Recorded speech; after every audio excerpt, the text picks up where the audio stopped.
ఆహార ధాన్యపు పంటల్లో వరి తరువాతి స్థానం ఆక్రమించింది మొక్కజొన్న. మొక్కజొన్నను ఆహార ధాన్యంగానే కాక పశువులు, కోళ్ల దానాలోనూ విరివిగా ఉపయోగిస్తున్నారు. ప్రస్తుతం వేసవిలో సాగవుతున్న మొక్కజొన్న కోత దశకు చేరుతోంది. మొక్కజొన్నను గింజ కోసమే కాక పచ్చి కండెలు, స్వీట్ కార్న్, బేబీ కార్న్ల కోసం సాగు చేస్తుంటారు. అందువల్ల ఏ ప్రయోజనం కోసం సాగు చేస్తున్నాం అన్న దానిపై ఆధారపడి ఏ దశలో కోతలు చేయాలో నిర్ధారించుకోవాలి. వివిధ రకాల మొక్కజొన్నలో కోత అనంతర జాగ్రత్తల గురించి ఇప్పుడు తెలుసుకుందాం. మొక్కజొన్నలో మనం సాగు చేసే రకాలను బట్టి పక్వదశ, కోతలు మారుతూ ఉంటాయి. ఇవి గింజ తేమ శాతం, రంగు, పరిమాణం మీద ఆధారపడి ఉంటాయి. సాధారణంగా మొక్కజొన్నను వాణిజ్య శైలిలో గింజ కోసం సాగు చేస్తూ ఉంటారు. అలాగే తీపి కండెలు, బేబీ కార్న్ కోసం కూడా సాగు చేస్తారు. ఇలా వివిధ ప్రయోజనాల కోసం సాగు చేస్తున్నప్పుడు సరైన దశలో వీటిని కోత చేయటం ముఖ్యం. ముందుగా గింజ కోసం సాగు చేసే మొక్కజొన్నలో పక్వదశను ఎలా గుర్తించాలో తెలుసుకుందాం. పక్వదశకు వచ్చినప్పుడు మొక్కలు పచ్చగా ఉండి కండెలు మాత్రం ఎండిపోయి కనిపిస్తాయి. ఒక్కోసారి మొక్కలు, కండెలు ఎండి ముదురు గోధుమ రంగుకు మారుతాయి. కండెల పైపొరలు ఎండినట్లు పసుపు వర్ణంలో కనిపిస్తాయి. బాగా ఎండిన కండెలు మొక్కల నుండి క్రిందికి వేలాడుతూ కనిపిస్తాయి. కండెలలోని పీచు నలుపు రంగులోకి మారుతుంది. కండెలలోని గింజలను వేలి గోరుతో నొక్కినప్పుడు గట్టిగా ఉండి నొక్కులు ఏర్పడవు. కండెలోని గింజలను వేరుచేసి వాటి అడుగు భాగంలో చూసినప్పుడు కొన్ని రకాలలో నల్లని చారలను గమనించవచ్చు. కోసిన కండెల గింజల్లో తేమ శాతం 25-30 ఉంటుంది. కాబట్టి తేమ 12-15% తగ్గే వరకు కండెలను వారం రోజుల పాటు సూర్యరశ్మిలో టార్పాలిన్ల పైన ఎండబెట్టాలి.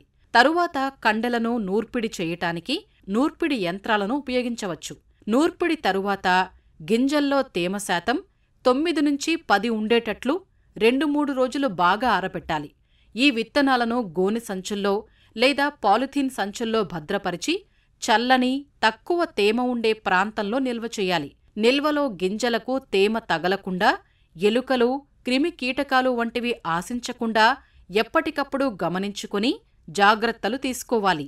కంకులను నూర్పిడి చేయటానికి ట్రాక్టరుతో నడిచే నూర్పిడి యంత్రాలను లేదా కరెంటుతో నడిచే నూర్పిడి యంత్రాలను ఉపయోగించవచ్చు. ఇవే కాకుండా కోత, నూర్పిడి ఒకేసారి చేసే కంబైన్డ్ హార్వెస్టర్లు కూడా రైతులకు అందుబాటులోకొచ్చాయి. వీటిని ఉపయోగించటం వల్ల సమయం, కూలీ ఖర్చులను ఆదా చేయవచ్చు. కోత, నూర్పిడి చేసిన తరువాత మంచి గింజలను, పాడైపోయిన గింజలను వేరుచెయ్యాలి. దీనినే గ్రేడింగ్ అంటారు. గ్రేడింగ్ చేసిన తరువాత నిల్వ, రవాణా చేసుకోవాలి. అదే తీపి మొక్కజొన్నలో అయితే పరపరాగ సంపర్కం జరిగిన 3 వారాల తరువాత గింజలు చాలా తియ్యగా ఉంటాయి. పక్వదశకు వచ్చినప్పుడు పీచు కొంచెం ఎండుతుంది. కండె పరిమాణం, కండెపైన బిగుతుగా ఉన్న ఆకుపచ్చని పొట్టుబట్టి కోతకు సరైన సమయమని గుర్తించవచ్చు. పక్వతకు వచ్చినప్పుడు గింజలు మెరుస్తూ బాగా పెరిగి గిల్లి చూస్తే పాలు కారుతాయి. చక్కెర శాతం గింజ పాలు పోసుకునే దశ నుంచి 10 రోజుల వరకు స్థిరపడి తరువాత క్రమంగా తగ్గుతుంది. కాబట్టి రైతాంగం ఈ 10 రోజులలో నాణ్యతతో కూడిన కండెలను ఒకేసారి కాకుండా దఫాలుగా కోసి మార్కెట్టు చేసుకోగలిగితే మంచి రాబడి పొందవచ్చు. అలానే తీపి మొక్కజొన్నను దఫాలుగా విత్తుకోవటం వల్ల పంట ఒకేసారి కోతకు రాకుండా ఎక్కువ రోజులపాటు మార్కెట్టు చేసుకునే అవకాశం ఉంటుంది. స్వీట్ కార్న్ కోతలు ఆలస్యం చేస్తే గింజలో తీపిదనం తగ్గుతుంది. అందుకే కండెలను కోసిన వెంటనే 1-2 రోజుల్లోపు వినియోగించుకోవాలి. తీపి మొక్కజొన్నను కోసిన వెంటనే పొలం నుంచి షెడ్డుకు తరలించి చెక్క పెట్టెల్లో లేదా అట్టపెట్టెల్లో పెట్టి చల్లని ప్రదేశంలో 0-4 డిగ్రీల సెంటీగ్రేడ్ దగ్గర నిల్వ చేయాలి. కండెలను పాలిథీన్ సంచుల్లో పెట్టి మార్కెట్లో అమ్మవచ్చు. అత్యధిక చక్కెర శాతం 27 డిగ్రీల సెంటీగ్రేడ్ దగ్గర 2 రోజులు, 16 డిగ్రీల సెంటీగ్రేడ్ దగ్గర 5 రోజులు ఉంటుంది. ఇక బేబీకార్న్ విషయానికి వస్తే బేబీకార్న్ కండెలను 40-45 రోజులప్పుడు కండెలు 8-10 సెంటీమీటర్ల పొడవు ఉండి బంగారు రంగు వచ్చి పీచు 2-3 సెంటీమీటర్లు బయటకు వచ్చినప్పుడు, అంటే పీచు వచ్చిన 1-3 రోజులకు కోత చేయాలి. కోత ఆలస్యం చేసినట్లయితే కండెలు 1 రోజులోనే గట్టిపడి కండెలలో పలు రసాయనిక మార్పులు, విత్తనాల అంకురార్పణ జరిగి బేబీకార్న్గా ఉపయోగించటానికి పనికిరావు. ఉదయం లేదా సాయంత్రం వేళల్లో వేడి తక్కువగా ఉన్నప్పుడు కోత చేస్తే కండెల నాణ్యత బాగుంటుంది. ముందుగా మొక్కల్లో పైనున్న బేబీకార్న్ కోసి తరువాతి రోజు క్రిందవి కొయ్యాలి. వేసుకునే రకాన్ని బట్టి మొత్తం 7 నుంచి 8 కోతల వరకు తీసుకోవచ్చు. బేబీకార్న్ కండెలను సైజువారీగా వేరుచేసి ప్యాకింగ్ చేసుకోవాలి. వీటిని 10 డిగ్రీల సెంటీగ్రేడ్ వద్ద 3 నుంచి 4 రోజుల వరకు నిల్వ చేసుకోవచ్చు.